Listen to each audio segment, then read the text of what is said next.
2 buwan bago ang unang anibersaryo ng Marawi Siege, buhay at nagpapatuloy umano ang banta mula sa natitirang miyembro ng teroristang grupong Maute. Buhay yung mga sleeper cells nila dito sa Metro Manila. Yung may mga 5 key areas nga sa Metro Manila na masasabi ko na doon nag-hide yung mga sleeper cells nila.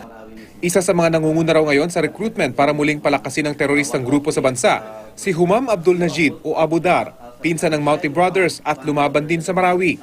Sa bidyong ito kung saan pinaplano ang pag-atake sa Marawi, makikita si Abu Dar kasama sina Isnilon Hapilon at ang Maute Brothers.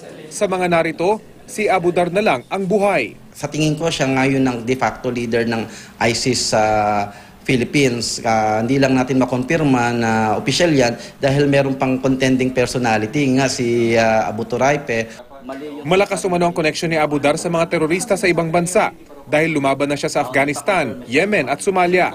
Katuwang daw niya si Ismail Abdul Malik o Abu Turaipe na nagbigay daw ng mga tauhan sa grupong Maute para lumaban sa Marawi. Siguro ngayon pinag-uusapan kung paano hahatiin yung kapangyarihan ng dalawa para hindi magkaroon ng power struggle yung ISIS Philippines.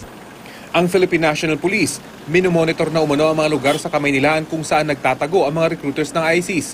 Bukod sa pagpapanatili sa mataas na alert status sa Metro Manila, kinakausap na rin nila ang mga Muslim leaders sa mga lugar na kanilang minomonitor. Nagbigay pa sila ng pahayag na talagang hindi sila sasapi kung sa kahit kanino mga threat groups. No? At nangako rin sila na anything they will notice out of the ordinary dun sa lugar nila, they will report it to us. Rafi Tima, Nakatutok, 24 Oras.